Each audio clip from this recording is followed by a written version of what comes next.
Hello, welcome to the second lecture on interpretation of statistical information.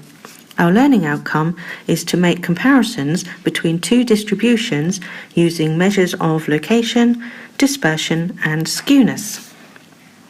So, comparing distributions. When comparing data sets, you should consider a variety of measures, such as measures of location, and this could be the mean, the median, or the mode.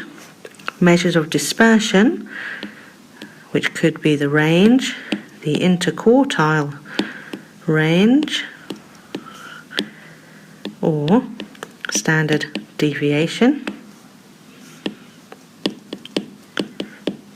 And finally, skewness, and remember skewness, we could have a symmetrical distribution, we could have positive skewness, and we could have negative skewness.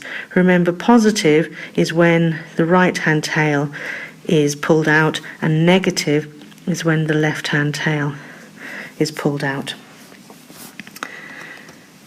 We should always consider numbers 1 and 2, so location and dispersion, and always refer to the context of the question. Don't just quote the numbers.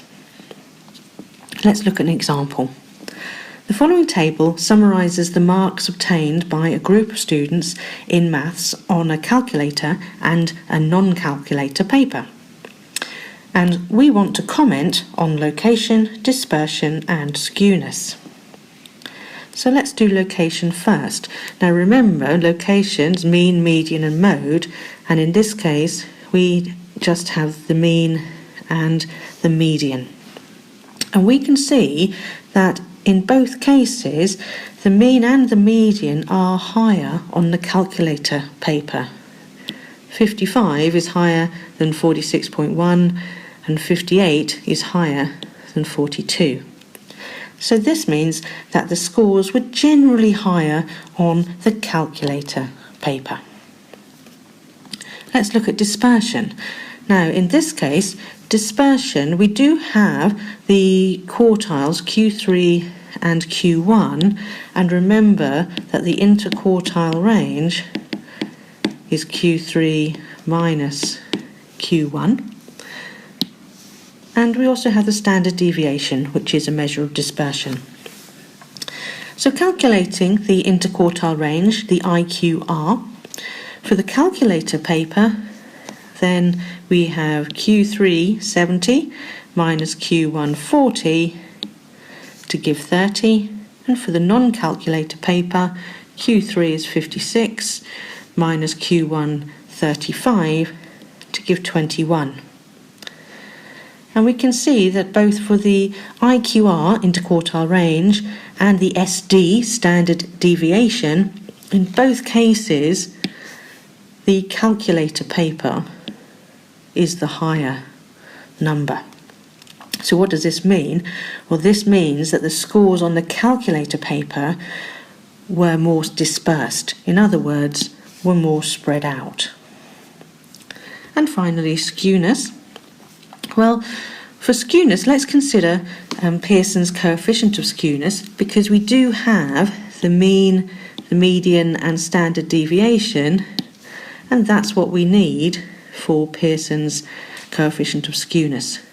So just substituting in our numbers, we've got, for the calculator paper, we've got the mean 55 minus the median 58 divided by standard deviation 21.2, and that gives us a coefficient of minus 0.425.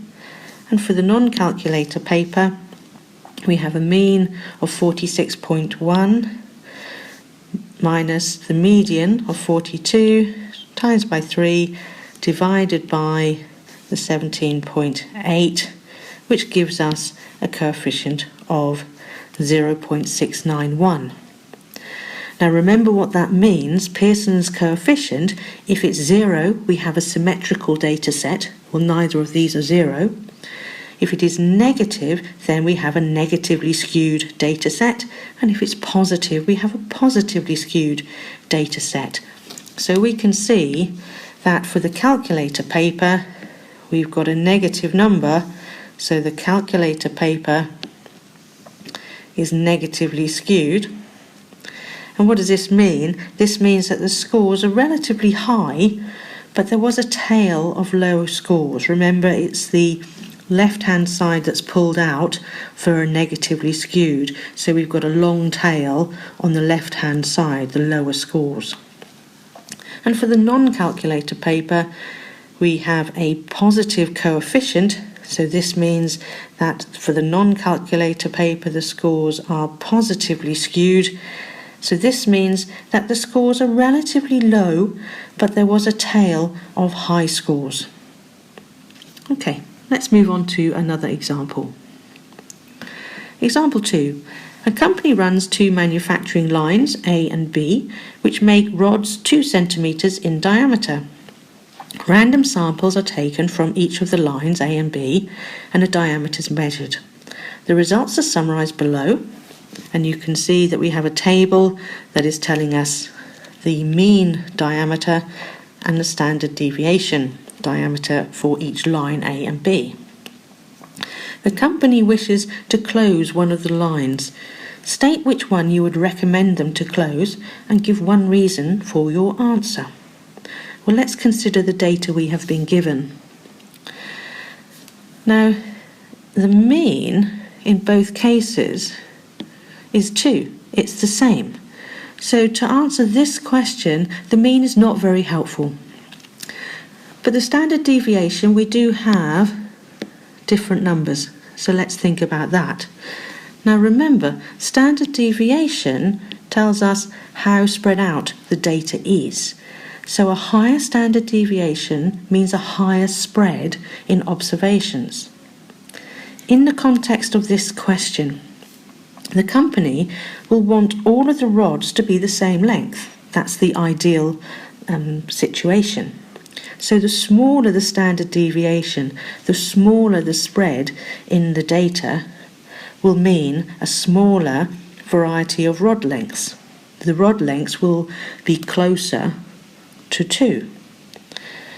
Now line A has a smaller standard deviation, so that means that line A is the better line, and so the company should recommend to close down line B.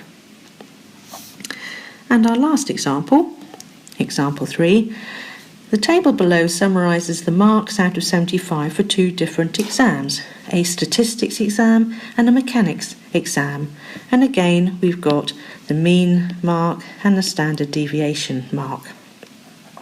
If you assume that the students were of mixed ability, state which of the papers is better for enabling you to set fair grade boundaries. Give a reason for your answer. Okay, well again, the mean mark in both cases is the same. So in terms of making a decision, then the mean is not very helpful. So let's look at standard deviation. Now, in the context of this question, to set fair grade boundaries, we would need a reasonable spread of marks. If we need to allocate several different grades and the marks are close together, then this is going to be difficult to decide where the grade boundaries should be. Now, a higher standard deviation, SD, means a higher spread of marks. And we've just said if we have a higher spread of marks, then it's easier to choose the grade boundaries.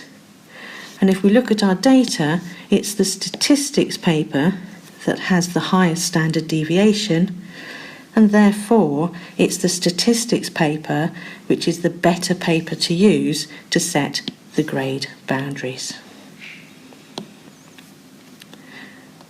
And just to finish on some additional points, remember that the range does give a good idea of dispersion of the data, but it is affected by outliers. So, if you do have outliers, it's better to use the interquartile range rather than the range, because the interquartile range is not affected by outliers. The interquartile range is good because it tells you the middle 50% of the observations. Now, generally, if we have small groups of data, then it's better to use the range with the median and the mode. Okay. If you have large groups of data, then it's better to use the interquartile range with the median.